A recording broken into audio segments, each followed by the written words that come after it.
Tenemos la gratísima satisfacción de tener con nosotros en Cochabamba una vez más, en Bolivia, porque van a estar en La Paz también mis hermanos, Isaac Auli y Enrique Rey, dos personas que han dedicado prácticamente su vida a la sociedad teosófica. Isaac Auli es ingeniero químico, doctor en psicología, miembro de la Sociedad Teosófica por más de 40 años, fue secretario general de la sección mexicana y conferencista internacional. Ha estado por diferentes partes del mundo, sobre todo en las Américas y en España, en Europa, dando conferencias. Ha escrito varios libros que hemos tenido la felicidad de conocerlos y tenemos unos ahora, algunos pequeños libros, unos libros a la vez. El doctor Enrique Rey es médico con especialidad en psiquiatría, miembro de la Sociedad Teosófica también por muchos años, es miembro de México, conferencista internacional, es autor de muchos libros que los ha escrito con el doctor Auli, con su hijo y también de manera personal. Es conferencista teosófico, investigador en ciencias de comportamiento y también es el presidente de la Federación Interamericana de la Sociedad Teosófica en este momento. Les vamos a pedir, por favor, que cierren sus celulares para que no se interrumpa la disertación. Y antes de darles la palabra, quiero comunicar a ustedes de que continuamos con estas jornadas teosóficas el día de mañana, sábado. Tenemos el taller en la mañana de 10 a 12 y en la tarde de 3 de la tarde a 6. El taller de mañana titula ¿Cómo aprender a detectar la ira, el miedo y cómo remediar? Por la noche, a esta hora, vamos a tener también, lastimosamente, la última conferencia que nos van a ofrecer y el título es ¿Cómo saber si está siendo útil mi vida? Como verán ustedes, los títulos son muy sugestivos y con seguridad será de mucho provecho para nuestra vida. Agradeciéndoles nuevamente por su presencia, dejamos con ustedes a los doctores Isaac Auli y Enrique Rey. Bien, bueno, gracias nuevamente por la presentación. En esta ocasión tienen ustedes más o menos la idea del trabajo que se van a presentar. Es un tema sobre la comparación entre la enseñanza teosófica y la ciencia moderna sobre todo, y en el origen del universo, ¿no? Vamos a centrarnos en una temática. Esta versión pudiera en un momento dado parecer a muchos sorprendente porque cada vez que la ciencia ha dado pasos en sus descubrimientos o desarrollo, se ha acercado, sobre todo en muchos sentidos, a varias definiciones de la formación del universo que fueron planteadas en 1875 y que después en la doctrina secreta y en la literatura teosófica se habló de ellos. O sea, hay conceptos que nos pueden sorprender que ellos se hubieran tratado desde hace el siglo XIX, cuando apenas se descubrieron en estos últimos años. Uno de los interesantes puntos es el hecho en que la señora Blavatsky revelaba ciertas cosas que podía y trataba hasta donde se podía de explicarlas. Y la doctrina secreta tiene una temática que ella la llevó a compartir o a comparar la ciencia de su momento en el siglo XIX. Estaba muy limitada comparada con lo que la ciencia ha avanzado en este siglo. Pero eso no le quita a que muchas de las declaraciones que se hicieron o las enseñanzas que hay determinaran que los descubrimientos se empezaron a hacer en los últimos años. Y pues impresiona porque se adelantó a su tiempo. Que el átomo, en el momento en que esto fue declarado, el átomo era la partícula más pequeña, y ya hablaba de que no era indivisible, que no era indivisible, que se iba a dividir.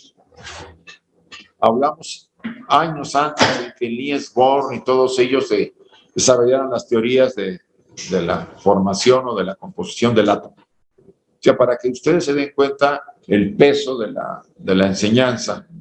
El señor Einstein tenía la doctrina secreta, ¿verdad? Como un libro de consulta, y lo comentaba con otros científicos de que deberían darle una leída a esa obra. Tomás Alva Edison, como lo comentamos ayer, pues fue miembro casi del origen y se carteó mucho con el coronel Olcott, el que aparece en esa foto.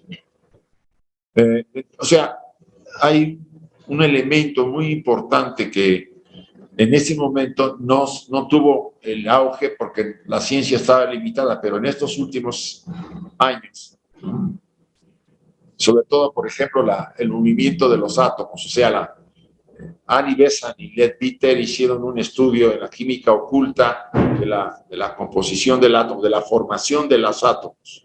Y esto del peso atómico. Del peso atómico. En su momento, pues dijeron, bueno, es un libro 1906, y apenas en los descubrimientos que han hecho de cómo se mueven los electrones y las formas y los átomos, casi se parece al dibujo que hacen ellos, que obtienen por poderes psíquicos que habían desarrollado los dos. Ya hay cosas que a ustedes les sorprenderán, pero eso también les da de alguna manera el apoyo a que la enseñanza que se está presentando es una enseñanza que trasciende lo que nosotros conocemos y que viene del pasado y está sostenida por la verdad, hasta donde se puede decir. Puede ser relativo, pero hay algo ahí que nos apuntala que lo que estamos haciendo que lo que estamos estudiando y viviendo no estamos equivocados, ¿sí? No es algo más de todas las cosas que se han enseñado y filosofías en el mundo. Esto parte de una herencia dada por las jerarquías y los seres que aportaron a la humanidad, pues una pauta importante. Bueno, buenas noches a todos. Vamos a tener la conferencia hoy. El tema es el origen del universo desde el enfoque de la ciencia, pero en comparación también con la teosofía. Vamos a arrancar primero con el macrocosmos. Y esta es la primera. Bueno, el universo es una imagen que salió en el National Geographic y que está muy bien logrado para darnos un poco para darnos la idea del tamaño que tiene el cosmos en su expansión, que no ha terminado, y si podemos imaginar o no el enorme tamaño que tiene. En el libro de Cosmos, Carl Sagan, que como saben murió muy joven, pero escribió grandes obras, El cerebro de Broca, Mensajeros del Más Allá después de la serie Cosmos, su libro más famoso es Cosmos, y Dragones del Edén y otros, que tiene una saga de libros de ciencia popular muy interesantes. Y en este comenta varias cosas o varios descubrimientos que los propios astrónomos estuvieron haciendo para poder entender un poco el tamaño desde el punto de vista de tan pequeños que somos, de algo tan inmenso como es el universo. Entonces, lo primero que él describe son los años luz, que son medidas enormes, pero que se quedan cortas para poder medir ni siquiera el tamaño de una galaxia, ya no digan del universo. Entonces, un investigador famoso dijo, bueno, la primera palabra que diga mi hijo va a ser un año luz a la 100. Y como el niño tenía 6 meses, digo Google. Y entonces el Google es una medida enorme y todavía ni así alcanza. Tuvieron que hacer el Googleplex, que es un Google a la Google. Y ni así podemos medir el tamaño que tiene el universo. Entonces, estamos hablando de algo inimaginable. Ya nos lo dice la doctrina secreta. Estamos hablando de una proporción en donde las proporciones humanas no pueden imaginarse ese tamaño. Es imposible de imaginar. Bueno, entonces, eso que aparece en la porción de color sería el universo inextenso, que es toda esta zona de ahí, a ver, esa zona de allí es el universo inextenso. Si tomamos un puntito, es lo que hicieron los del National Geographic, que bueno, ahí se medio ve acá, este puntito, y lo ampliamos, lo llevamos hacia acá, entonces tenemos lo que se llama Supercúmulos, ¿no? un supercúmulo. Es que no está bien, bueno, ok, vamos a tratar de leerlo. En el universo no hay una dispersión uniforme de estrellas, sino que hay zonas de mayor densidad y de menor densidad. Entonces, a raíz ahora de los grandes telescopios que existen en el espacio, es posible entonces ahora, y además de los telescopios electrónicos que pueden registrar una enorme cantidad de hertz, que antes solamente el telescopio óptico pues, solo veía una porción muy pequeña, hemos visto que eso está inundado, o sea, hay cantidades inmensas de estrellas y de galaxias. Entonces, de este puntito, si lo hace grandote, hay un supercúmulo. ¿Qué es un supercúmulo? Los astrónomos modernos clasifican al universo como universo semivacío, universo lleno, que serían como grupos, son como grupos de estrellas, grupos. Vamos a ver lo que dice ahí, son grandes agrupaciones o cúmulos de galaxias que se dan en las estructuras más grandes del universo. La existencia de un cúmulo indica que las galaxias de nuestro universo no están uniformemente distribuidas. La mayoría de ellas se agrupan en grupos. Cada grupo tiene hasta 50 galaxias. Cuando hablamos de un grupo, hay 50 galaxias.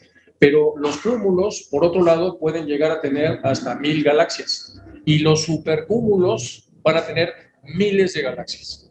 Entonces, ¿en dónde está nuestra galaxia? En un supercúmulo, es decir, en una zona densa. Y entonces lo que hacen ellos es que dentro de este supercúmulo ponen otro punto y lo amplían. Y aquí tenemos nuestra galaxia, que es la Vía Láctea. Y en el tercer anillo de la Vía Láctea, el cuarto, que es este, vuelven a hacer otra ampliación y aquí está nuestro sistema solar. Y en el sistema solar, pues ya saben, nuestro planeta, etcétera, etcétera. Entonces, lo van haciendo pequeñito para ver entonces lo minúsculos que somos. Y en este planeta, que para nosotros es muy grandote y que utilizamos un montón de medidas para imaginarnos, bueno, de eso estamos hablando. Ese es el universo, y entonces lo que nos da la doctrina secreta en 1875, bueno, la HPV y en general los teósofos, a partir de la fundación de la sociedad, pues ellos tratan de explicarnos lo que la ciencia todavía no sabe, todavía no ha visto, todavía no ha proyectado, porque obviamente la ciencia en aquel entonces estaba en pañales, y más la astronomía. La astronomía hasta mediados del siglo XX es cuando empieza realmente a tener enormes hallazgos, porque realmente los hallazgos anteriores eran muy pobres. Entonces, en el caso de la física hay un boom en donde los físicos son ayudados, porque muchos de ellos tienen relación con teósofos, y entonces digamos que tiene como un adelantamiento notable. Específicamente se separan de la física clásica los físicos cuánticos, hacen una reunión que se les permite tenerla, una reunión donde había más de 12 premios Nobel. El mismo doctor Jung tiene una correspondencia muy larga con un premio Nobel también de física, que es el señor Pauli. Y entonces estos físicos dan un adelantamiento enorme a lo que ya se conocía desde el punto de vista de la física, los astrónomos los alcanzan, y ahora estamos en el 2022, en donde la ciencia ya ha recorrido un espacio y nos pueden dar una imagen tan bella como esta. Y esta imagen bella que mentalmente ya la teníamos a través de la doctrina secreta, ahora la tenemos visualmente, gracias a que la ciencia se va acercando a todo esto. Bueno, vamos ahora con más temas de cómo se forma todo esto desde el punto de vista de la teosofía. Aquí tengo un problema con la que no se proyecta bien, no sé por qué no se completa la imagen. Hay como una sombra de este lado, es la parte nuestra. A ver esto de acá, porque ampliar más la imagen porque aquí sí se observa, ¿verdad? Ah, ¿por eso? ¿Lo quito? Ah, es la barra. Ah, muchas gracias. Que sabe. Bueno, tenemos tecnología del 1875 nosotros en estos casos. Bueno. Vamos a hablar entonces de lo que nos habla el ocultismo, específicamente la teosofía a este respecto. Entonces, el logos, que es como el inicio de todo, dice todavía no el primero, puesto que aún no hay segundo, aparece como un punto que irradia una esfera de materia trazada a su alrededor, como el campo de lo que será el futuro universo o el futuro sistema solar, fulgurando cual verdadera montaña de luz, según dice Manú, aunque la luz tan solo sea visible en los planos espirituales. En este párrafo hay un montón de información, vamos a tratar de explicarla hasta donde sea razonablemente posible, y me va a ayudar aquí Isaac a hacerlo. Específicamente, entonces, lo que está diciendo acá es que hay una luz que no se puede ni siquiera describir de la intensidad que tiene, pero que nuestros ojos y nuestros sentidos no logran verla. Lo vemos negro porque no es algo que podamos registrar. Bueno, aquí nos va a hacer un esquema Isaac para poder entonces entender lo que es el primer párrafo, los primeros 4 renglones. Por eso dice, aunque esta luz tan intensa solo es visible en los planos espirituales, no en los planos carnales, es decir, a través de nuestros sentidos físicos. Imagínense que estamos hablando de algo que tenemos que poner en una forma, porque no lo entendería la mente, diciendo, no, esto es lo que hay. Eso se le puede llamar. Puedes usar otro marcador, no sé. El rojo es el que se ve. El rojo, sí. Bueno, salió el rojo.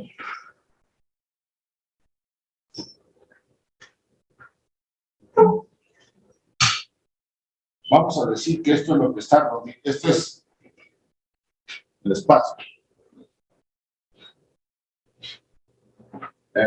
Ese espacio está, le nombramos el absoluto, y Madame Blavatsky puso seidad, le puso la seidad.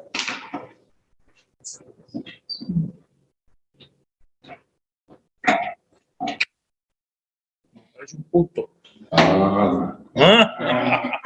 Bueno, va lenta la emanación. Vamos a ver. Dice la doctrina oculta que de la orilla al centro hay un movimiento y del centro a la orilla hay otro. Dice Enrique. Se forma entonces, ¿qué? Un plano de manifestación. ¿Dentro de quién?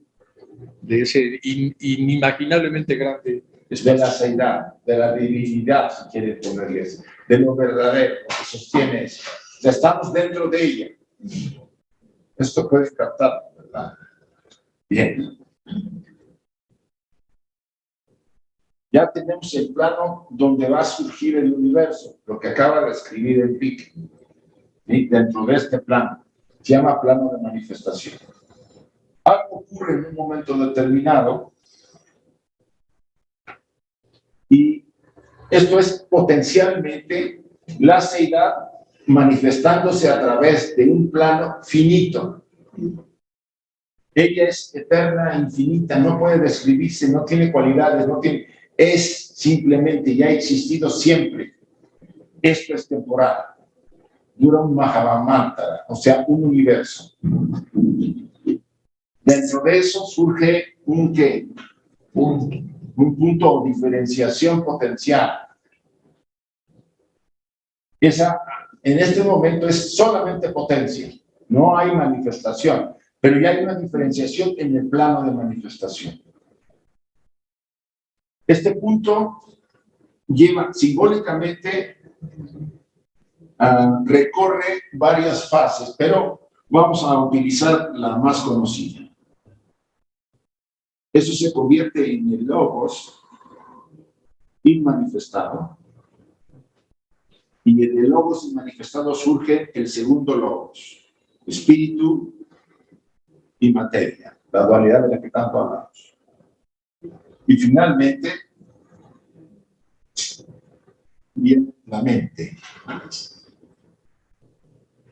Mahat.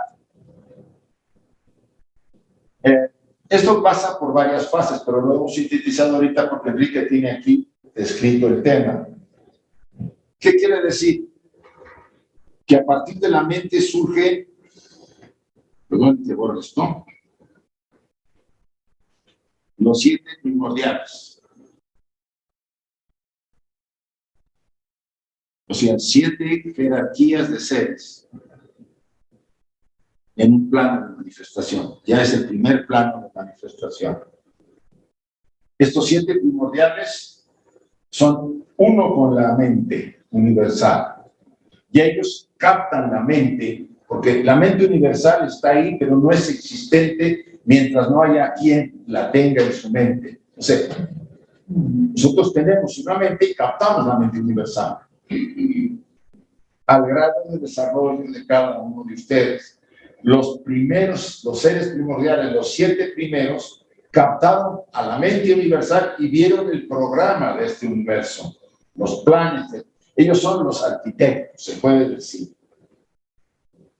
Y un segundo plano. Ellos emanan, no 7, sino 1 cada uno.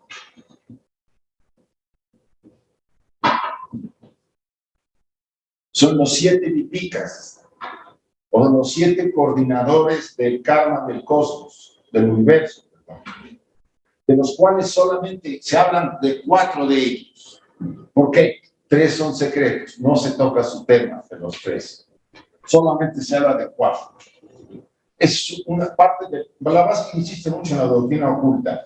Hay conocimiento que no se puede dar porque es de iniciaciones superiores. Solamente se revela y se envuelve vamos a ir en velos para que el estudiante por intuición pueda detectar. A partir del segundo nivel, emanan otra vez 7 entidades. De cada uno hay una jerarquía que emana. Y llegamos al tercer plano. Los Manasaputras o Anishvata, los seres que nos dan la mente.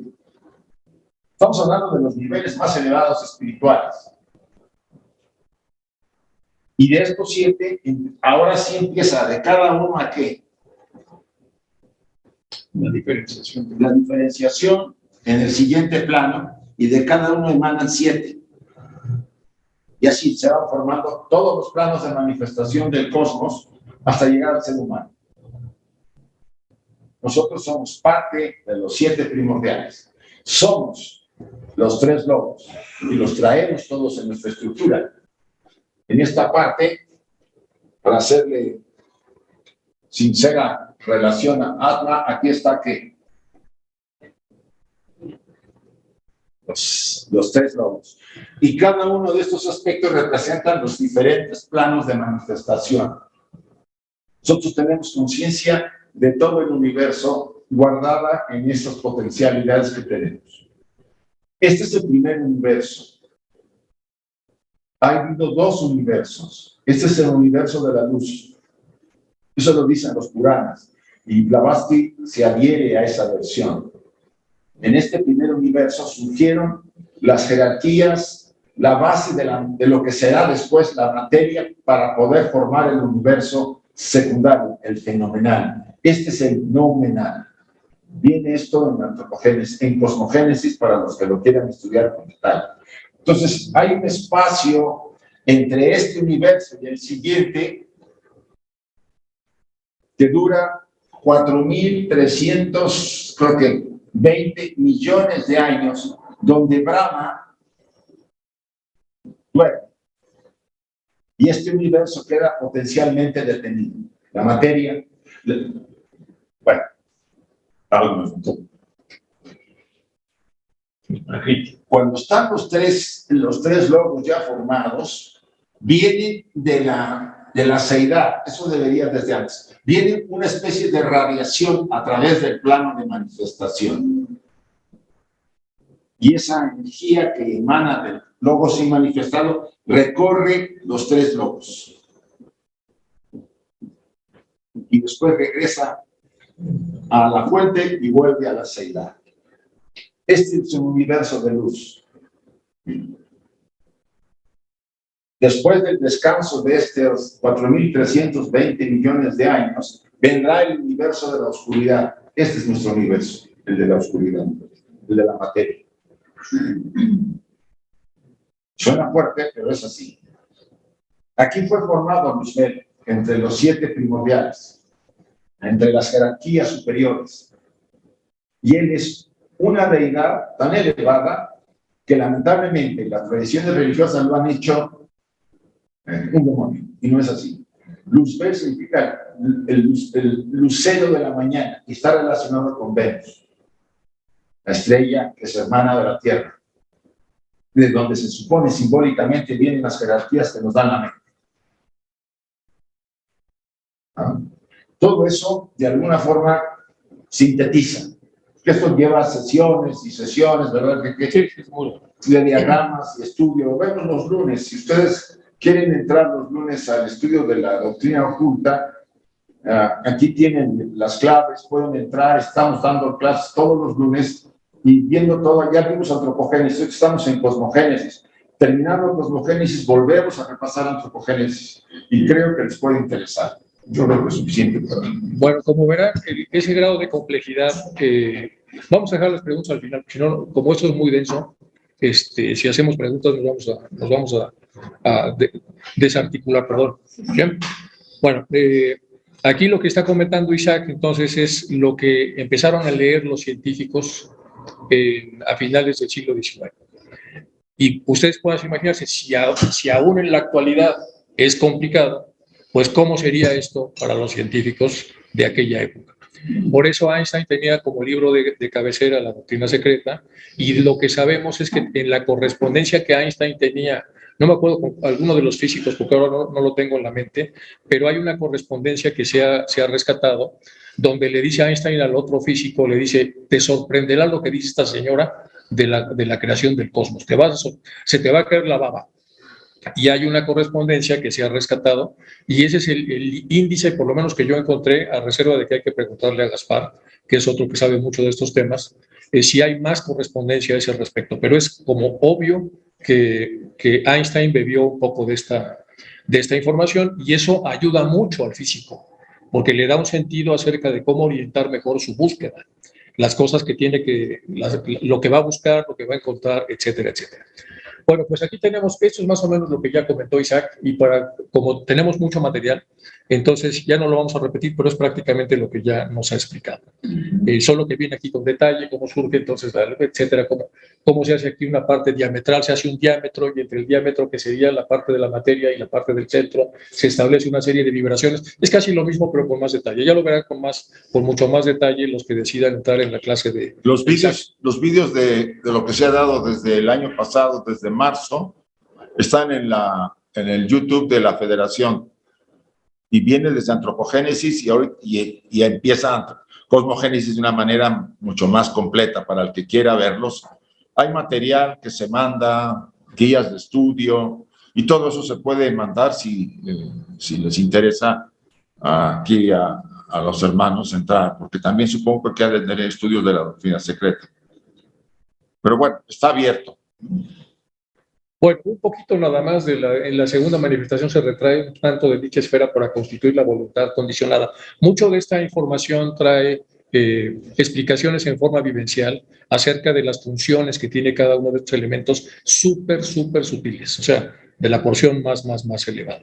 Bueno, vamos a pasar, si les parece, a lo que sigue. Ya vimos un poco entonces hasta dónde la ciencia ha comulgado con esto, no completamente, pero más o menos se va acercando, porque sabemos que la ciencia moderna lo que trata es de ver evidencias, y como las evidencias todavía no tiene la ciencia los elementos necesarios para demostrarlas, ni los tendrá, porque muchas de estas cosas solo pueden demostrarse a través de la activación de los sentidos superiores, y mientras no es un techo de cristal que hay, y mientras no se traspase, entonces no es posible para los científicos elaborar una serie de instrumentos que penetren lo que ellos no deciden penetrar a través del propio desarrollo personal, que ese es realmente el problema.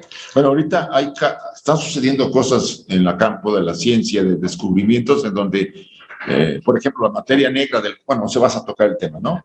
No sé si lleguemos, pero vamos a abarcar lo más que podamos. Es una charla pública, entonces vamos a avanzar a ver hasta dónde llegamos. Y ya vemos, vamos a tratar de emparetar las dos cosas. Antiguas tradiciones, bueno, pues este es el famoso caracol. Ya saben ustedes de los antiguos mayas, de la antigua civilización maya, que no tiene que ver con los mayas actuales, como los egipcios tampoco tienen que ver con los actuales. Entonces, ellos eran conocedores de un montón de cosas de astronomía, y entonces medían todo, sabían de asteroides, sabían de eclipses, sabían de montones de cosas, y vinculaban cada una de las cosas a los cambios que había en la Tierra. ¿Qué deducción podemos sacar de eso que sabían estos pueblos primitivos, no nada más los mayas? Que había una vinculación, sin que supieran ellos exactamente cómo, del movimiento de los astros sobre cosas que pasaban en nuestro planeta. Incluso en las personas, ya no digamos en el planeta en general, sino en las personas en particular. Y esto que se llama astrología, de alguna manera, entonces requería generaciones y generaciones de observaciones y de confirmaciones de lo observado. Y era transmitido entonces por los científicos de la época, que en aquel entonces se llamaban chamanes o sacerdotes o lo que fuere, porque incluso la misma ciencia solo se llama ciencia hasta mucho tiempo después, al siglo XVI-XVII. Antes eran estudio de la naturaleza y después ya se le puso el rimbombante nombre de ciencia, que tampoco nos vamos a meter con ese detalle, pero hay una serie de investigadores que lo hicieron. Bueno, esto se ha perdido un poco, por desgracia.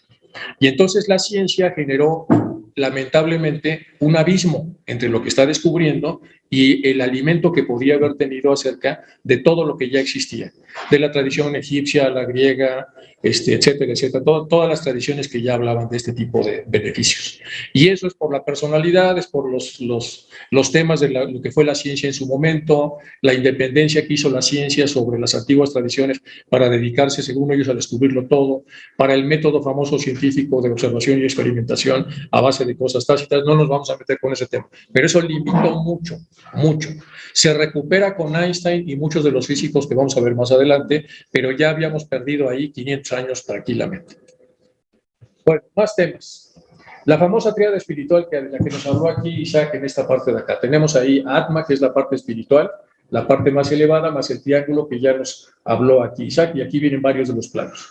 No vamos a ver con mucho detalle porque es complejo, pero tenemos los planos más elevados, Ani y Anupadaka, y luego tenemos ya los planos que tiene un ser humano a partir de Atma, que es su espíritu personal, la parte búdica, que es el recipiente de este espíritu, y después tenemos otra vez la mente, que ya nos comentó Isaac, entonces, que viene de los Manasaputras, etcétera, y con eso tenemos la porción más elevada de un ser humano que todos tenemos. Tenemos una chispa idéntica, obviamente más degradada, de la chispa de acá, que a su vez viene del dibujo que ya nos ha hecho ahí Isaac. Bueno, esta tríada espiritual, Jivatma, según suele denominarse, esa manera de germen o simiente de vida. Si leemos esto, no vamos a acabar, pero la idea es, busquemos nada más el ejemplo.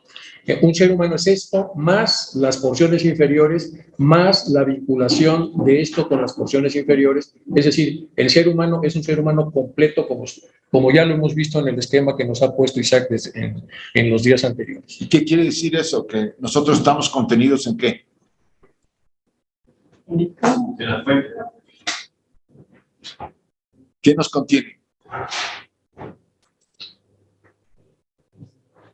O sea, ¿dónde vivimos? ¿Dónde está el plano de manifestación?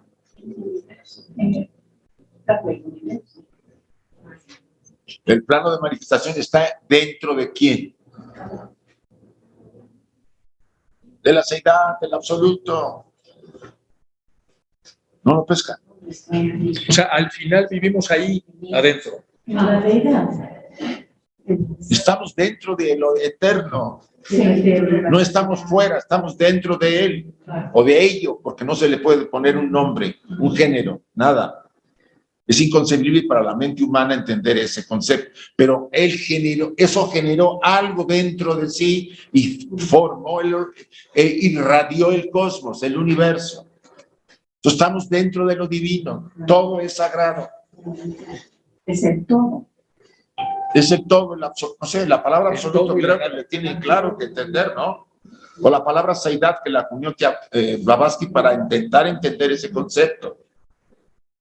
Entonces hay una ruta que viene de allá hasta nosotros. Eso debe quedar más o menos claro. No es una ruta fácil de alcanzar, porque nos va a llevar vidas y vidas el poder simplemente aceptarla, encontrarla y tratar de olvidarla. Pero entonces somos eso, somos Dios, venimos de ahí, de lo más elevado. Bueno, vamos ahora a continuar con estos temas, y esto es lo mismo que ya había comentado Isaac, que es la luz blanca que se divide en 7, es decir, que tiene una serie de subdivisiones. Nos lo explicó ahora con el mensaje, con el tema que vimos acá, y entonces a partir de esta subdivisión vienen los lípicas, que tienen lo suyo, que tampoco lo vamos a explicar porque es larguísimo, y van bajando. Recuerden un poco lo que ya nos comentó Isaac, hasta que viene la diversificación, que entonces empieza a haber ya una cantidad de energías enormes, grandísimas en el cosmos, a las cuales se les ha puesto históricamente nombres, a veces individuales, aunque en realidad se trata de jerarquías, y ahí bajamos y bajamos y bajamos y llegamos hasta donde estamos los seres humanos, que estamos muy abajo en relación a todo esto, pero muy arriba en relación a los otros estratos que están por debajo de nosotros, los reinos animales, vegetales, minerales, etc. Y hay otros en los reinos elementales, Elementales, que etc. la gente no tiene ni idea de lo que hay ahí abajo, ¿no? Que son como seres humanos, pero con limitaciones, que Muy no grandes. podemos verlos, que viven normalmente en los bosques, que tienen, tienen sistemas de reproducción similares, pero no tienen mente. Pero, o sea, hay un montón de cosas por ahí que todas tienen su nombre en las antiguas tradiciones, se les han puesto diferentes nombres, hasta 9 o 12 denominaciones, tampoco nos vamos a meter. Pero hay mucho aquí, mucho. Vamos a quedarnos con la idea de que hay muchas cosas y que el ser humano está conectado con lo más alto, y que el ser humano entonces es un microcosmos, como ya lo ha dicho Isaac, dentro del macrocosmos. ¿Sí? Bueno, ¿hasta dónde la ciencia le ha entrado a todo esto? Nosotros hicimos un ejemplo de libro, obviamente muy modesto, que es este, que se llama El poder del alma para curarse a sí misma, y viene mucho... Traigo de esos. De esos México. Para México. En este libro hacemos toda una introducción acerca del origen del cosmos, tratando de emparentar un poco la doctrina secreta. Se vende en Amazon. Y viene un poco pues, lo que los físicos dicen acerca de lo que es el inicio del cosmos. Y entonces ya lo podemos emparentar de alguna manera a lo que la ciencia oculta comenta. Y nos vamos a dar cuenta que todavía le falta al conocimiento científico, le faltan detalles. Porque sigue como empecinado en ver detalles demasiado físicos, de la explosión, de las cargas, lo que pasa en los milisegundos, lo que pasa con los quarks, lo que pasa con la expansión, cada momento tiene un nombre, etcétera. Y aunque la doctrina secreta también lo menciona, es como ir demasiado sobre la parte física de la emanación del cosmos, olvidándose un poco de las jerarquías y de las cosas que le dan sentido y origen a esto. Por ejemplo, los instructores nos dicen que todo es materia. Este universo es material. Emana de la Gran Madre. Estamos hablando del segundo universo, no del noumenal, el de la luz. Estamos hablando del universo de la materia, el fenomenal, donde está el fenómeno, donde se forman las galaxias, Entonces todo es materia, pero la materia ya está activada por la divinidad en el primer universo. Un átomo. Ya tiene pila. Un átomo de este plástico, si lo podemos ver a través de un microscopio electrónico especial, vamos a ver que está ¿qué? Vibrando. Y si se detiene, se desintegra esto. Nosotros somos átomos vibrando en frecuencias de diferente tipo. Pensamientos tienen otra frecuencia, las emociones, las palabras, todo es vibración, todo es energía. No es la realidad como la vemos una fantasía. ¿Qué ocurre entonces? Como dicen los instructores, todo está hecho de materia divina, materia activada por lo divino. Pero materia y energía son ¿qué? Lo mismo. Esto es espíritu condensado. Solamente hay un elemento, hay una unidad de vida. Todo es espíritu, solamente que se manifiesta por un lado como luz y por otro lado como oscuridad. Pero es lo mismo. Es como el agua. Es gaseosa, es líquida, sólida, y es sólida, pero es agua. Y así es el único elemento en el universo donde hay la unidad de vida, uno solo, que se ha diversificado, como dijo Enrique, cuando hacen pasar el rayo de luz blanca a través del prisma que hizo el experimento Isaac Newton, se descompuso en 7 colores, los 7 primordiales. Las 7 jerarquías, los 7 limpitas, los 7 rayos, los 7 manasaputras. Si entendemos esos mecanismos, nos podemos dar cuenta que ustedes y yo tenemos todo en pequeño, porque estamos contenidos por aquello.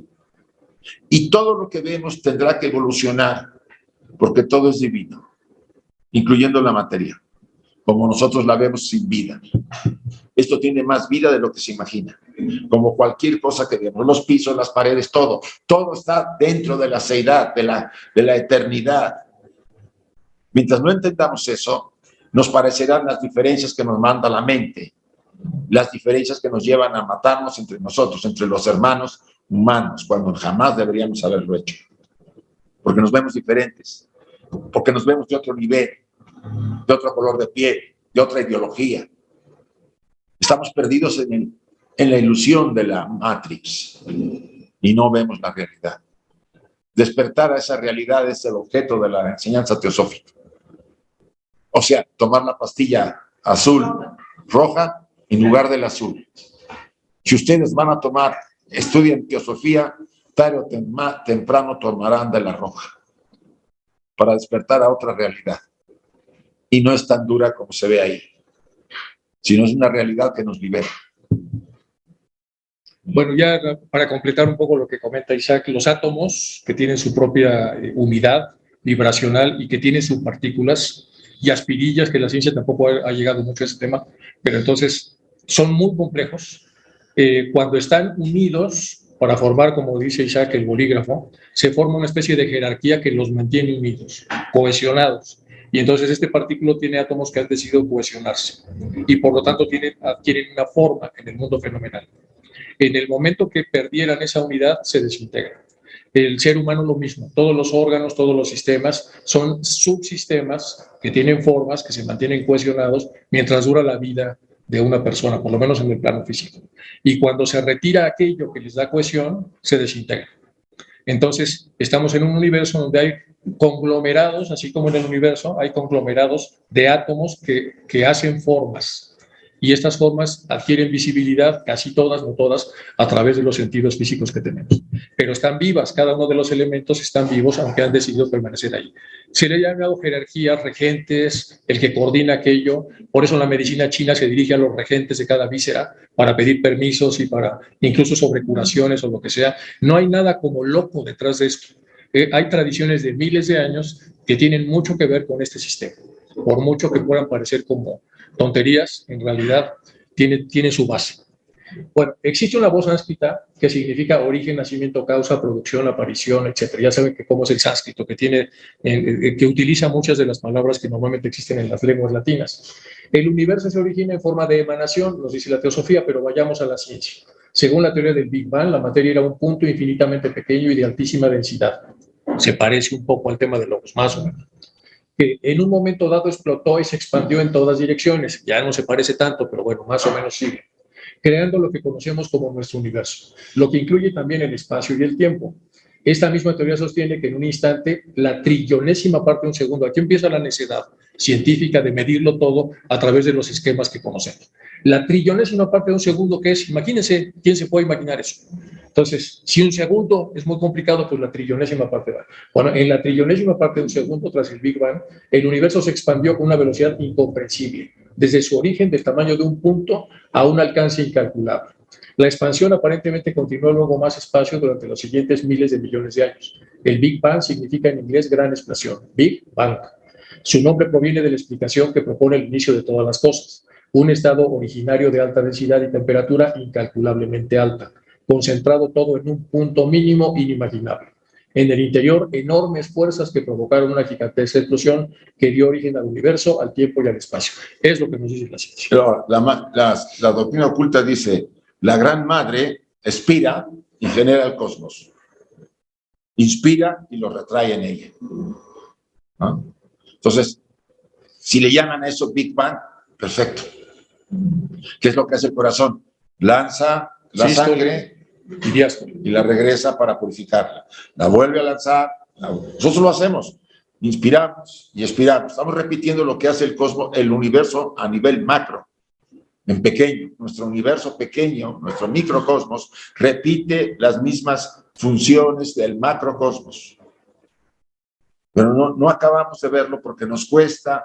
Estamos perdidos en esa visión mental y en esa educación que nos ha trastornado por un materialismo exagerado. Y que ha avanzado mucho, pero está ya en sus topes de cristal. Algunos de los científicos ya empiezan a beber de ocultismo, pero siguen insistiendo en generar aparatos para que se pueda medir lo no visible desde lo visible. Y eso entonces es un lío monumental, porque entonces ha hecho un boom de la tecnología aparentemente innecesaria, puesto que hay otras formas de poder ver esto. Es el famoso George Gamow, hay muchos, pero aquí podemos poner Ari, hay un montón de científicos, pero vamos a ver acá. Planteó que el universo se creó en una explosión gigantesca y que los diversos elementos que hoy se observan se produjeron durante los primeros minutos después de esa gran explosión. Con más detalle, ya los otros científicos hablan de las trillonésimas. Entonces, el Neil Turok ha estado explorando una alternativa más simple a la teoría inflacionaria, que así se le llama a esta, la del universo que se expande a partir de la explosión, le llamó universo espejo. Ha habido aquí teorías de tutti frutti y cada quien le ha puesto su nombre al tema. Esta teoría predice que debe existir otro universo dominado por la antimateria, pero gobernado por las mismas leyes físicas que el nuestro y que se está expandiendo al otro lado del Big Bang. Se medio parece a lo que nos dijo hace un momento Isaac del universo nominal y el fenomenal, pues medio no, pero de alguna manera, si me explico, empiezan ellos de alguna manera a ver un poco del ocultismo, a rebautizarlo y a modificarlo. Bueno, así va la ciencia. La enseñanza oculta nos habla de que hay multiversos. ¿Sí? Por ejemplo, la Tierra es el cuarto globo de los 7 globos que acompañan a la Tierra, como los vehículos que nosotros tenemos internamente, la Tierra los tiene, porque todo repite de lo macro a lo micro. Entonces hay un globo, este es el globo D, hay el E, el F y el G, y vuelve a girar al A, al B, al C y al D. Esos universos o esos globos están en otros universos paralelos al nuestro. Este está en el plano físico, pero hay otros universos. Y ahora la ciencia ya habla de esos universos. Por lo menos de otro. Y luego hablan de multiversos, pero a lo que vamos es que están bebiendo de esto, pero lo están explicando mal. ¿En qué está bien? En qué hay otros universos paralelos. ¿En qué está mal? En la forma como lo explica. Porque ya hay una forma de explicarlo. Como ya comentó Isaac, están las letras, bajan a la mayor densidad, que es donde estamos todos, que es la letra D, y luego volvemos a subir otra vez a las zonas de menor densidad, y esto produce, o sea, ya está dicho, está publicado, está al alcance de todos, entonces no hay por qué hacerle así, pero bueno, el universo espejo y todo eso son, entonces, ahora, estas formas son muchísimo más adelantadas que las antiguas, sí, pero todavía demasiado atrasadas o demasiado poco respetuosas de lo que hay en la teosofía, pues también, porque están como que medio se acercan y medio no. Y como estamos haciendo un estudio comparado, hay que ponerlo.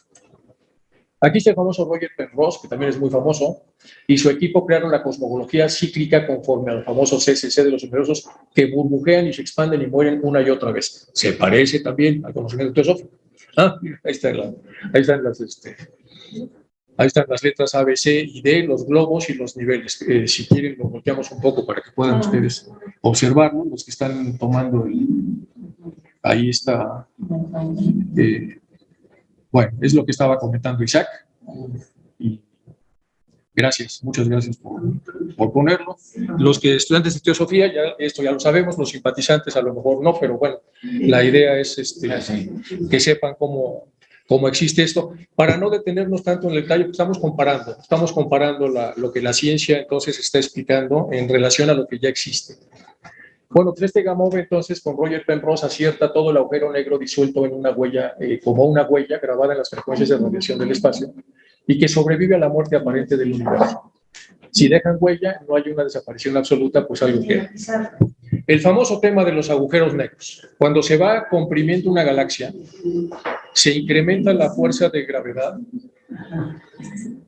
Pero si quieres ya lo vemos, como vamos a ver varios temas, pero muchas gracias por pasarlos. Y los que aquí estudian teosofía, pues ya conocen esos temas, y los que no estudian, pues estudien para que las conozcan con más detalle, a los que tengan interés en ver todo esto que ya está explicado. Ese es el tema. Lo que vale la pena de esto, que puede ser para algunos, pues a lo mejor no tan importante conocer la formación del cosmos, porque puede ser, sí nos da una visión y un esquema de nuestro lugar en el universo. ¿Y qué somos? ¿Y qué es lo que somos? Somos esos dioses que decía el Maestro Jesús, ¿no? O los templos de ese Dios que está en nosotros, de esa divinidad, de esa seidad, porque estamos en la seidad. Y eso nos hace, pues, tener otra capacidad de ver el mundo diferente y a los demás verlos realmente como una gran familia, incluyendo animales y plantas y todo lo que nos rodea. Por eso muchas de las tradiciones indígenas tienen gran valor. Se les achacó ignorancia, pero al contrario, los ignorantes eran los que venían a ver las cosas de una manera muy limitada y muy aferrada a la materia. Ahora se está redescubriendo, y eso es muy importante. El conocimiento existía, obvio, existía de acuerdo al desarrollo de las diferentes etnias y pueblos, ¿no? Como Egipto. La raza atlante pues nos delegó muchísimo, pero se destruyó a sí misma porque no perdió el control sobre los poderes que habían adquirido. Y nosotros no andamos cantando malas rancheras, como decimos en México, ¿no? Tenemos ciertos conocimientos de la ciencia, de la fuerza atómica, de cosas que nos pueden autodestruir como ellos se autodestruyeron. Ese fue el problema de todas las civilizaciones anteriores y de los pueblos o las razas que han existido. Siempre hay un final. La raza lemur desapareció. La raza atlante también. La raza... No, es mucho antes esa, ¿no? Sí. La raza actual acabará también. Pero nacerá de esta raza una nueva raza, que es la combinación de todas más las nuestras. Pero más mejorada. Mucho más mejorada. En futuros ciclos que le llamamos así, o rondas, como se les llama en la terminología oculta. O sea, no somos el final, sino somos el reinicio de algo muy diferente, pero que tenemos que trabajar para que eso se realice. Bueno, a ver, continuamos a ver si hasta dónde llegamos, porque ya casi vamos a tener una hora. Esto es muy denso, muy largo de explicar y muy difícil de ponerlo en una charla pública. El agujero negro. Primero vamos con Einstein, que se pensaba entonces que antes la energía no tenía masa, pero Einstein vio que sí, porque cuando pasaba un rayo de luz por un planeta, el planeta lo deformaba y lo atraía. También los que descubrieron el planeta que no se ha descubierto en términos de visibilidad, pero es el famoso primer planeta que está entre Mercurio y el Sol, que es, ¿cómo se llama? El donde era Mr. Spock.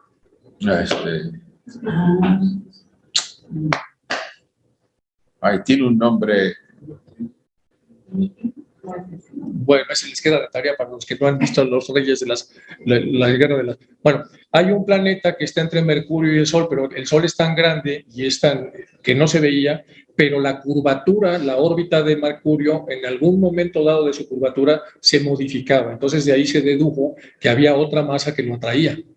Entonces, la gravitación ha sido el descubrimiento de uno de los grandes descubrimientos de la física que ha ayudado a ver un montón de cosas. Y también está vinculada con los agujeros negros, porque entonces en los agujeros negros lo que pasa es que cuando se colapsa una galaxia, se hace una zona de tanta densidad que ni la luz puede salir, porque la luz tiene masa, que yo lo había visto entonces Einstein. Entonces la luz se curva y se la traga el agujero. Y por eso se ve más negro que los... El hombre hace Roger Penrose acierta todo respecto al agujero negro disuelto, pero dice que deja una huella grabada en las frecuencias de radiación del espacio y que sobrevive a la muerte aparente del universo porque sigue otra vez mostrando una actividad electromagnética. Entonces, si dejara huella, no hay una desaparición absoluta, puesto que todavía hay una especie de vida electromagnética, pues algo queda. Este científico es un poco más honesto, más sensato y habla de los residuos que quedan, de cosas que pueden estar ahí sucediendo. Bueno, estamos haciendo comparaciones de la ciencia y este tema. Con mayor detalle en segundos, es decir, una millonésima de segundo después, se presenta una primera fuerza, la fuerza nuclear fuerte, que así se le llama. Con esta fuerza se reunirán los quarks, 3 a 3, para dar protones y neutrones, y formarán los núcleos de hidrógeno y los núcleos de helio, que son los más pesados. Todo el universo tiene estrellas en donde el helio se está descomponiendo en hidrógeno a través de explosiones nucleares, y eso le da el fulgor a las estrellas, o al revés. Son entonces transformaciones de hidrógeno a helio, que son los átomos más esenciales, más básicos. Entonces, eso es lo que están descubriendo estos hombres, que no es un... Bueno, el mayor detalle se debido al origen de diferentes partes o eras. La primera era le llamaron la era de Planck, que ocurre en millonésimas de segundo en la escala humana de 10 a 4 segundos después del Big Bang. A eso le llama tiempo de Planck. Ya saben que Planck es este físico también muy famoso. Seguimos rápido porque si no, no acabamos. Demasiado técnico. Bueno, demasiado técnico. Aquí está la medida de Planck. Vean ustedes, en la escala de Planck tenemos el metro, milímetro, micrómetro, nanómetro, picámetro, fotómetro, altómetro, septómetro, yacómetro. Aquí cada vez son medidas pequeñitas, pues vean ustedes la medida de Planck donde está. Es una medida pues inimaginablemente pequeño. Entonces, están hablando de cómo surge el universo a nivel de estas medidas. Les puse aquí la escala como para que más o menos pudieran poner. La energía de vacío que hace todo esto, nos vamos más adelante, si no, no acabamos. Bueno, la era electrodébil, nos vamos a brincar todo esto si les parece, porque si no, no vamos a acabar. Este es uno de los satélites norteamericanos que existen para medir un montón de cosas, que es un satélite de la NASA conocido como WMAP. Ha obtenido medidas aún más precisas y nítidas del fondo cósmico a través de microondas. La interpretación de estas últimas observaciones en el marco del modelo del Big Bang han permitido extraer información de muchos de sus parámetros fundamentales. ¿Es una maravilla de la tecnología? Sí. ¿Hace medidas impresionantemente sofisticadas? También. Por supuesto, la ciencia nos sigue sorprendiendo acerca de las cosas que hace. El tema es que no nada más hace eso este satélite, hace muchas otras cosas de medición del universo, como el telescopio Hubble también. Entonces, son cosas muy hermosas, alimentan a los científicos, pero lo que estamos viendo aquí es un modelo comparado. Entonces, a pesar de esas maravillas técnicas, sigue habiendo todavía una distancia entre lo que dice el ocultismo y lo que dice la ciencia. Seguimos aquí con el Big Bang, ya no lo vamos a ver. Si quieren, compren ustedes el librito que hicimos, porque ahí viene todo esto con mucho detalle. En la cosmología, la materia bariónica, en toda forma de materia, está constituida por bariones y leptones. Aquí están todas las partes subatómicas, que también hay mucho que se ha descubierto ya, que tiene que ver con ocultismo, que también ya de alguna manera se había comentado. En ese sentido hay más relación. Vamos a pasarle más adelante porque ya está acabando. Ahora vamos con las leyes. Las leyes del universo. Entonces, las leyes se han expresado de manera diferente. Las leyes en ocultismo son leyes que se expresan diferentes a las leyes de la física. Entonces, vamos a empezar con la ley del sacrificio. Es una ley universal en el reino del espíritu, como la ley kármica en el reino de la materia. Otra vez, los dos sistemas que nos hablaba Isaac. Entonces, tenemos que en el reino del espíritu hay una ley que se le llama sacrificio, ahorita vamos a explicar qué es eso, y otra ley en el reino de la materia que se llama karma. De aquí está hablando de dos grandes leyes que sirven al desenvolvimiento de dos grandes planos, el físico con el karma, el metafísico con el sacrificio. El espíritu se desarrolla mediante la ley de sacrificio, de igual modo que evoluciona el cuerpo en merced a la ley de acción y reacción llamada karma. Ahora nos habla HPV de la evolución del cuerpo físico vía karma y de la evolución del espíritu vía sacrificio. El espíritu vive y triunfa por el sacrificio, como prospera y evoluciona el cuerpo gracias a la actividad sabiamente dirigida. De ahí que las siguientes declaraciones, cuyo sentido es complementamente espiritual: más bienaventurada cosa es más dar que recibir, en los Hechos de los Apóstoles, que ya nos había dicho en el taller de la mañana Isaac, se acuerdan cuando habló de San Pablo y de las cartas, etc. El sacrificio consiste en prodigar la propia vida en provecho de los demás, es decir, ayudar a la unidad de vida y a la evolución. Esta ley que produce el desenvolvimiento del espíritu es la misma ley por la cual los mundos son creados y sostenidos, por la disposición de los dioses a generar lo mucho que pueden y lo mucho que saben y prodigarlo sobre los que estamos muy por debajo hace tiempo. Ahora, una ley así, la ciencia se ha movido de una manera donde jamás la ciencia va a hacer una declaración de esta naturaleza. Va a tener que plantearla en otros términos. Bueno, H.P. Blavatsky, para el hombre, se supone que está hablando del hombre en grado razonablemente alto de desarrollo, el sacrificio no representa dolor ni culpa. Bueno, esto es más sobre lo mismo, déjenme adelantar otro poquito. Aquí tenemos ya entonces las enseñanzas a través de alegorías que nos hacen, esto es de Taimni. Entonces, Taimni, a través de lo que es la unidad que está asociada al espíritu y la diversidad que está asociada al cuerpo físico, entonces nos pone un montón de esquemas para demostrarnos que todos venimos de lo mismo. Entonces, aquí están los buddhis de muchos, pero el Atma en realidad es un espíritu, aunque es individualizado, compartido por la totalidad de lo que sería el espíritu que ya nos había puesto acá Isaac. Entonces, todos estamos unidos a este nivel, estamos milimétrica o mínimamente separados a través del primer recipiente de los Atmas, y luego estamos un poquito más separados a través de lo que sería la mente superior, y ya bastante más separados conforme nos vamos alejando del punto central o del punto original de lo que sería nuestro logo personal o Atma. Esto no nos va a dar tiempo tampoco de explicarlo, y la ciencia tampoco se ha acercado mucho a este tema. La ciencia entonces va lenta en relación a lo que son los principios internos del ser humano, porque seguimos sobre las neurociencias del cerebro y en general seguimos sobre ese techo de cristal y no lo hemos traspasado todavía lo suficiente. Bueno, entonces aquí no hay posibilidad de comparación porque no hay forma de hacerlo. Tenemos acá otra vez el punto central, lo que es el área búdica, el área del manas superior, del manas inferior, el área del karma manas asociado a lo que es el cuerpo físico, y todo esto los teósofos ya lo saben, y otra vez la ciencia no nos da mucho de este tema. Lo más que ha hecho la psicología, entonces, es entender que hay una serie de principios, todos asociados al cerebro, según la psicología, en donde se despiertan ciertas funciones que tienen que ver con esto. Las funciones superiores, la psicología todavía no las ha descubierto bien. Aunque sí habla la cuarta fuerza de la psicología. Sí, pero no las ha vinculado digamos, en la explicación, no se hace una explicación de este tipo. Se hace una explicación similar. O sea, se habla de que existen estas cosas, la realización, etc. Se hablan de esos temas, pero todavía, incluso algunos transpersonales, en realidad siguen buscando los espacios cerebrales que puedan explicar este tipo de funciones. Entonces, muy pocos investigadores dentro de la psicología se atreven ya a hacer esquemas de este tipo, como ese que tengo, Ken Wilber, ¿no? Entonces, Ken Wilber, que la mayor parte de sus libros se las pasaba demostrando la existencia del espíritu, y en los últimos decía, a ver, para los que vayan en esto, el espíritu existe y ya vamos a escribir, para no estar ahí en ese diálogo o en ese tratar de convencer a la gente de que estas cosas existen. Este es Einstein, y entonces algo ocurre en la historia de la física, en donde se establece una separación o escisión de los físicos que ya no eran clásicos porque estaban estudiando estas cosas, que venían de los libros ocultistas. Y empiezan ellos, sobre todo Planck y Madame Curie, empiezan a ver que ya no, la física clásica no ayuda a poder dar el siguiente paso. Entonces hace una conferencia en Solovey, y Ernest Solovey alberga convocó el primero una serie de encuentros entre los físicos más destacados de la época, fue en 1927. Estuvo dedicada a la teoría cuántica, que tenía muchos problemas para instalarse porque los físicos clásicos eran muy sólidos. De los físicos ahí presentes relacionados con la teoría cuántica recibieron diferentes fechas premios Nobel. Casi 12 de esta conferencia tuvieron premio Nobel en los años subsiguientes.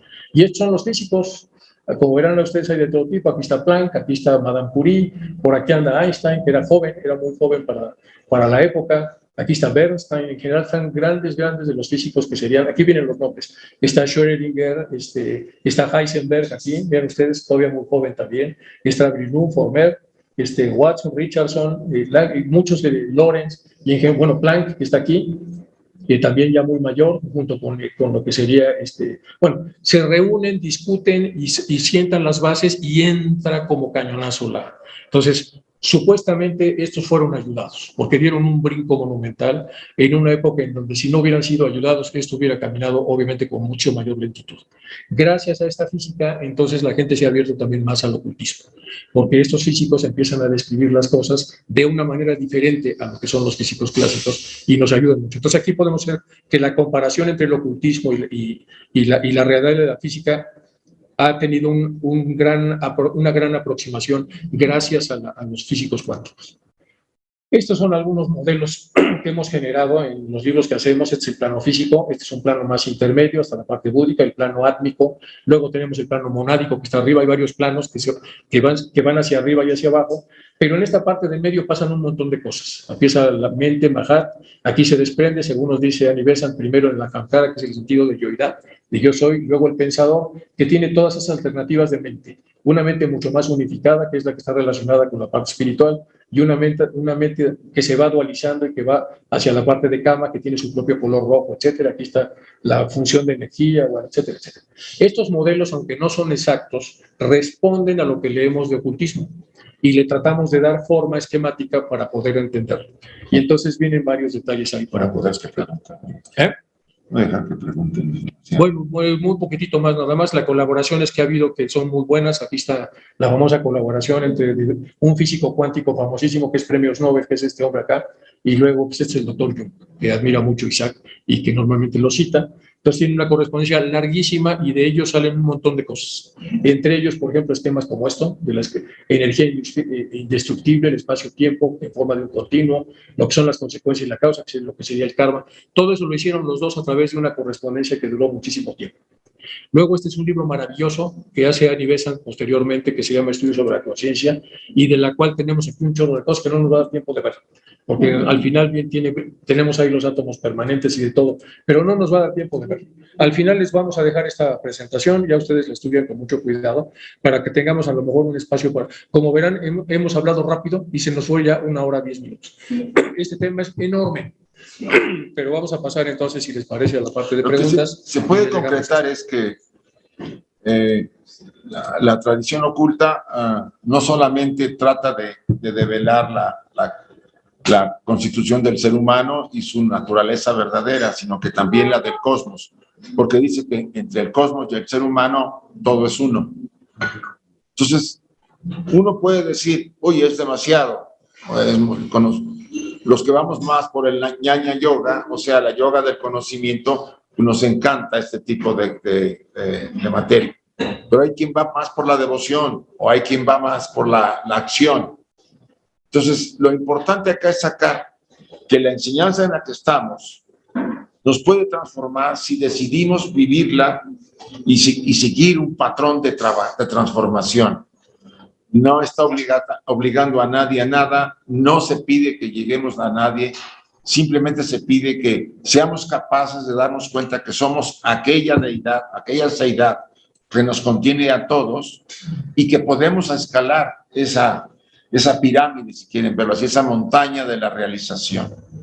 Lo hagamos antes o lo hagamos después, pero si lo hacemos antes, pudiéramos ayudar mucho a muchas personas que nos rodean, influyendo en sus vidas, en sus familias, etcétera, sin ser misioneros, simplemente con el ejemplo de ser veraces, de ser más nobles, de ser más equilibrados.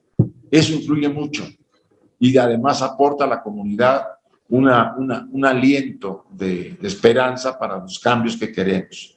Siempre cunde el cambio en una persona, en un grupo, y si eso se hace por varios, por eso decía Blavatsky, quiero formar un núcleo de fraternidad, no un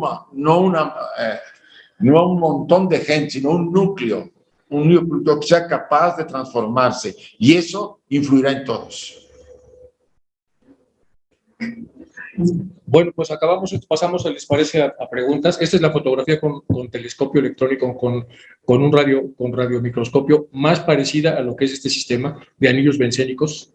Y entonces hay cierta similitud, pero la ciencia va sobre lo mismo. Quiere ver, quiere tocar, quiere palpar las cosas, y por supuesto que hay avances ahí muy interesantes. Es Einstein también hablando de la parte intermolecular y la ecuación, etcétera. Hice las preguntas. Ahorita vamos con las preguntas. Bueno, ya apagamos aquí este tema y nos vamos a las preguntas. Y perdón por no poder ampliar más el tema, pero es un tema enorme. Entonces vamos a dejar aquí de compartir y pasamos a las preguntas. Ya está. No sé cómo se hace aquí. Pícale, creo que llega. Sí. Bueno, pues ahí lo vemos. No, ya se puso otra cosa ahí. No era ahí. Necesitamos asistencia técnica urgente. Le pinchamos donde no debíamos para que salgan los. Sí, hace rato estaba.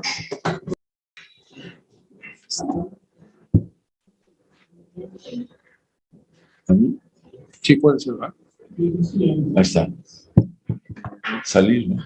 No, en regresar a la reunión, ahí en la naranja. Si quieres, míralo allá. Solo que ya no puedo. Ahí está. Ahí está. Ya. Hay una pregunta de Salomón.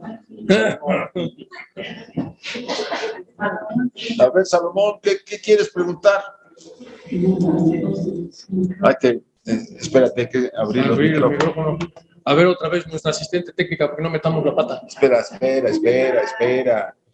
No hay necesidad. A ver, aquí está.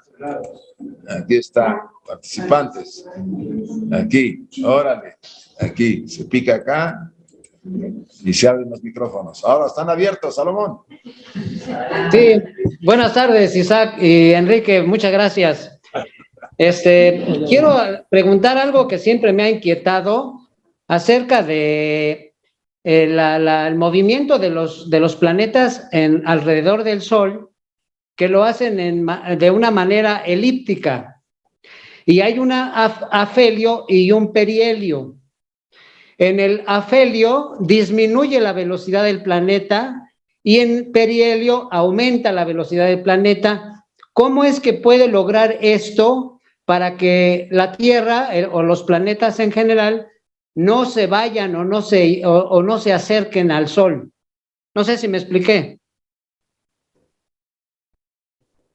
Pues mira, estaba uno de los esquemas de ahí. Hay varias maneras de explicar esto, Salomón. Sí. pero siempre la teoría de gravitación universal está presente para las velocidades que estás comentando. Pero además, de alguna manera, se hace un paralelogramo que venía en una de las transparencias que estaba ahí, que ya no se puso, donde venía una red que estaba. ¿Y qué es el paralelograma? Es la intersección en los planos de Y y X de una serie de puntos que aparecen para un recorrido, para un desplazamiento, aparecen como las opciones en donde la partícula subatómica tiene que llegar y llegar y llegar. Cuando lo trasladas a la órbita de un planeta es exactamente lo mismo. Es como si se fuera trazando la ruta. Las rutas entonces que están más expuestas a la gravedad, por supuesto que tienen un sistema de atracción, como pasa incluso con los satélites que mandan al extrarradio del universo, que aprovechan las órbitas de los planetas grandes para salir disparados hacia allá. Entonces, eso es lo que puede explicar los cambios de velocidad. Y el tema de que sea elíptico y no circular, normalmente viene explicado a través del paralelogramo, y es muy complejo de explicar. Yo por lo menos no he buceado tanto como para entenderlo, pero en el espacio son como dos círculos concéntricos que se mueven, uno inexistente, por lo menos en el plano físico, otro sí, pero lo más apropiado quizá es la sensación de la ruta que te digo que se va haciendo con una serie de puntos, que primero aparecen los puntos como la ruta y luego la partícula, que en este caso un planeta, pero también puede ser una partícula subatómica, es la que va siguiendo la ruta y dibujando entonces ese sistema que cuando se cierra el círculo no es idéntico, es como un resorte. Es un resorte que también tiene una ruta. Y el propio planeta tiene una ruta y la galaxia tiene una ruta. Es decir, todo se mueve con todo, como tenía el modelo Copérnico en un momento dado para tratar de explicar todas las fuerzas que afectan gravitacionalmente o magnéticamente, para decir modernamente, sobre cada uno de las partículas que están flotando, porque ese era también otro de los grandes temas, cómo es que flotaban las cosas en el espacio, por qué no caían o por qué no se movían, porque es un equilibrio de fuerzas tan sofisticado, con una serie de rutas tan complejas, en donde aparecen los marcadores de rutas, y esos marcadores vienen de toda la parte de este universo cuando se está apenas formando. Ya los constructores lo arman, pero el plano vivencial y vibracional viene de ese mismo universo, pero en el otro formato. Además tienes que meter el factor de la materia negra, que ahora se dice que son las que mantienen de alguna manera cohesionado a las galaxias y también permiten que se siga expandiendo el cosmos. Es como si algo hay, entonces, hay algo que hace que las galaxias se vayan abriendo, se vayan difundiendo, o sea, abriéndose en el cosmos, sin que eso signifique que choquen. Como que hay algo que protege a las galaxias, aunque a veces las galaxias se fusionan. O sea, no, y es lo que ahorita la ciencia trata de encontrar, cómo poder detectar esa materia negra. Y se dice que en el universo la materia negra ocupa casi el 80% del espacio. Y solamente la materia física que conocemos, el 20%, que son las galaxias, las estrellas, etcétera, etcétera. Pues muy interesante y qué perfección, ¿eh? Gracias. A ti. Ahí está Carolina. Carolina. Hola, buenas tardes. Muchas gracias por su exposición, excelente. Yo tengo una consulta. Quería saber si en la medida de lo posible podían ampliarme un poco sobre lo que comentó Isaac del universo de luz, que luego que viene el Mahammanvantara, venía el universo de oscuridad. Entonces, que me quedó una duda entre esos dos universos, el de luz y el de la oscuridad. Gracias. Vamos a ver si se puede. Para hacerlo más evidente, vamos a apagar la luz. ¿Vamos a borrar otra vez todos? Voy a hacerlo en pequeño para que se pueda explicar un poco, porque aquí me faltó espacio. Me fui demasiado grande.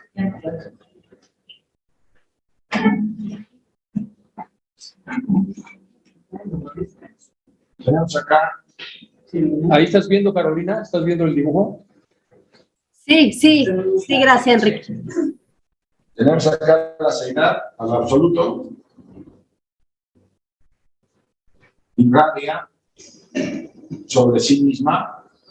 Se forma el plano de manifestación en función de fuerzas que se van hasta la orilla y de la orilla al centro. Y se forma el plano donde surgirá el cosmos. Este proceso deriva, pues ya lo vimos, ¿no? En el primer logos, en el segundo logos, espíritu, materia, y en el hacer logos también. Actividad.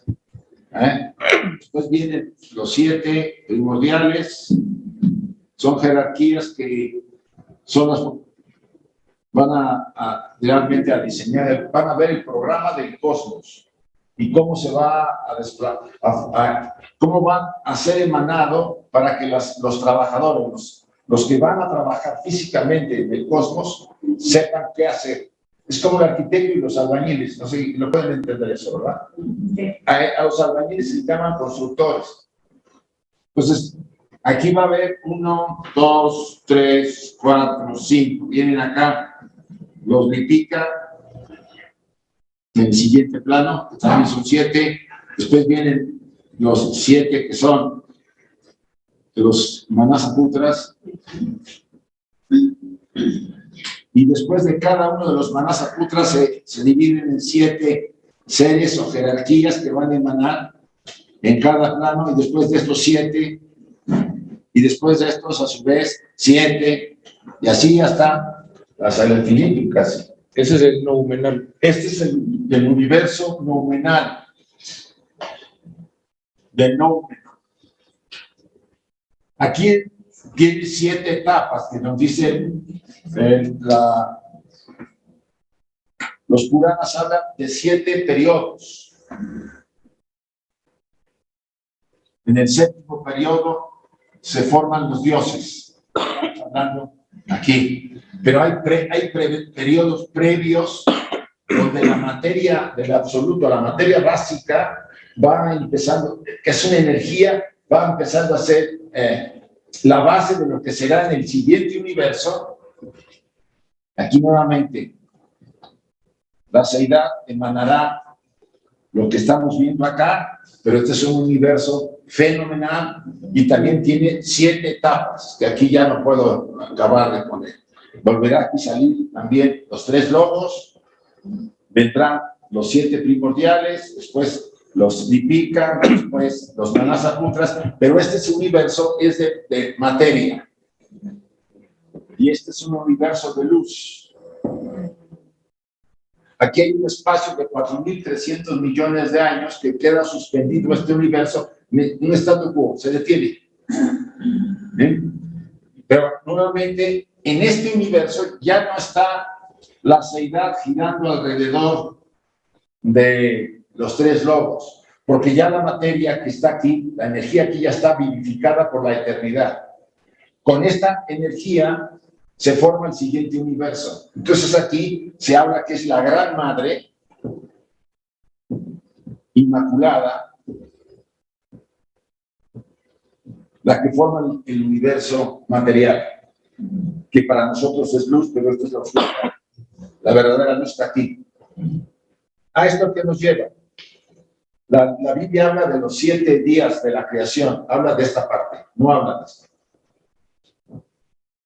¿Por qué? Porque esto se ocultaba. Probablemente los cabalistas lo conocen a fondo, pero no se enseñaba abiertamente. Esto viene de los Puranas, de los hindúes. Nos da una idea.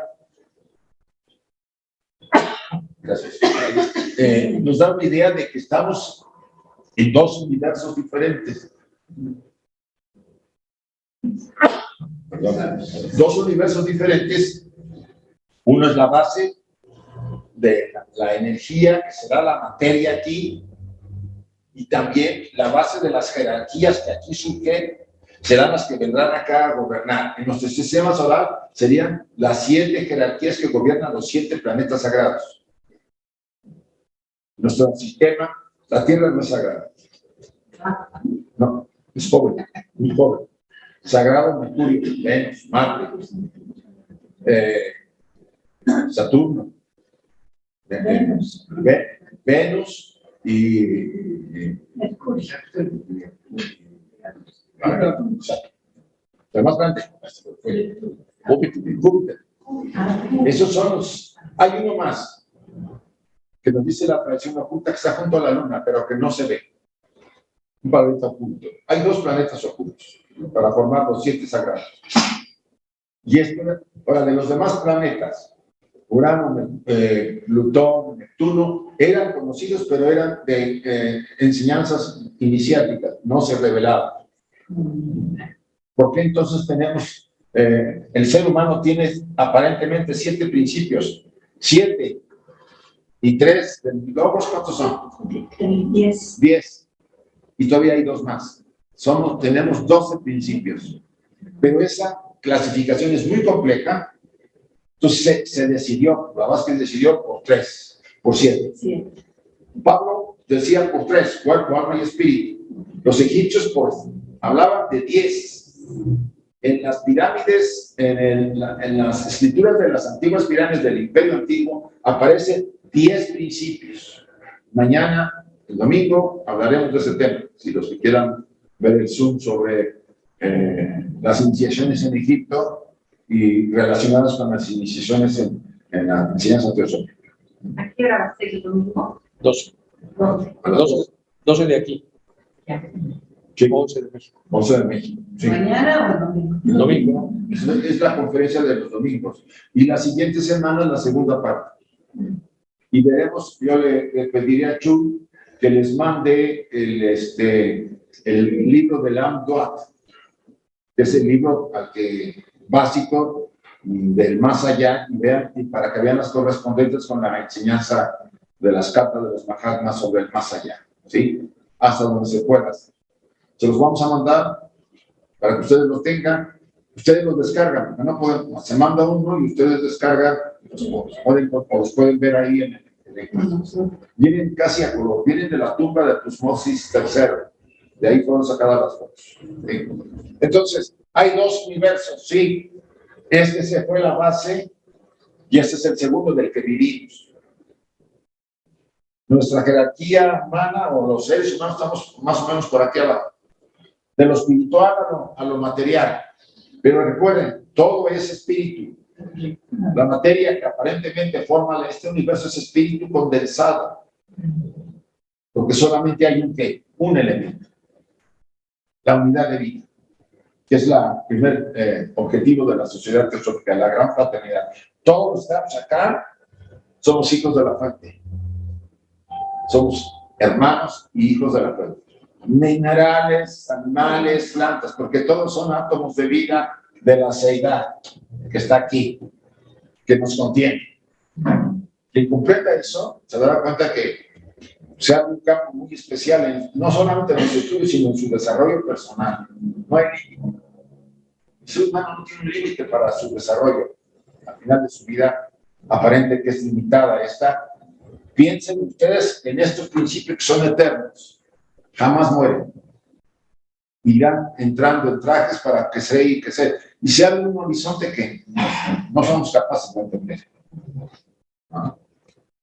Pero por eso tenemos que ayudar a los demás con una capacidad de ser un ejemplo para que ellos se animen a seguir adelante y no se frustren y no busquen salidas como el suicidio, porque el mundo está muy complicado a veces.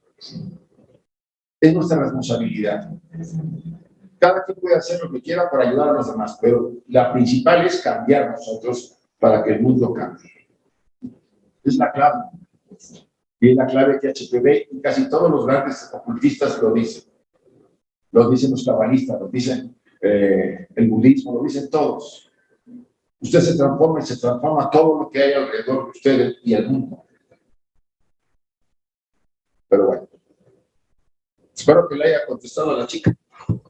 Sí, muchas gracias. Gracias. Hay un par de preguntas en el chat. Hay un par de preguntas en el chat. Una es que dice, si traemos a colación las leyes de la termodinámica, tanto la primera como la segunda, ¿hay alguna explicación al respecto desde la tradición oculta que nos permita encontrar similitud? Uy, ahorita. Eso está muy largo de explicar y sí hay cierta correlación, pero Sí. no es idéntica. Pero sí la hay. Yo creo que esas preguntas nos las pueden mandar por medio de Chuy y que después las contestamos con más calma Sí, porque hay que describirlas y luego describirlas en el ocultismo. y hacer algún diagrama para que se La entienda. tercera de la mecánica, toda acción corresponde a una reacción igual sentido contrario. Más o menos sí, pero no, porque ya vimos que el karma no es exactamente idéntico. Entonces, son mucho más sofisticadas las leyes ocultas que las leyes que se traducen en el mundo más fenomenal, que es lo que ha tratado aquí, bueno, hemos tratado de explicar con este chat. Pero es muy largo, son temas muy largos, muy largos. Hay otra, la teoría de cuerdas de la física cuántica También. creó una aproximación a la ciencia que confirmaría aquella vibración que penetra todo como explicaba Isaac. Sí, Y a mi entender, ahí está la presencia de Foucault. sí. ¿Qué es la red y la vibración? Hay una red que se genera en el origen de... No la puedo poner acá porque son detalles, pero la Gran Madre en el universo fenomenal, genera como una red de las arañas, ¿no? Y en cada cruce es un centro para formarse una galaxia o un universo. Es muy interesante. Y eso correlaciona con la teoría de las cuerdas. Le vamos a poner bien mucho tiempo. No estaba ahí en la... Teóricamente, la teoría de las cuerdas nos dice que nos podemos trasladar a cualquier parte del cosmos a través de una de las cuerdas. Y eso no está en contra de... Eso está a favor de la enseñanza oculta. Porque dice, la Gran Madre despliega sus poderes, su fuerza, simbólicamente usando esa terminología, esa energía que es Foucault a través de todo el cosmos como una red. Es como si lanzara una red y en cada cruce hay una galaxia o un universo o una posibilidad. Una posibilidad, ¿no? Pues, muy generalizado, ¿no? La idea. Bueno, ¿hay alguna otra? Se nos fue la hora y media como agua. Es muy Bueno, pues gracias a los que vinieron, gracias a los que nos acompañaron de manera virtual. Esta es la tercera conferencia que damos de las conferencias públicas. Mañana damos la última aquí de Cochabamba y estamos muy contentos de estar aquí.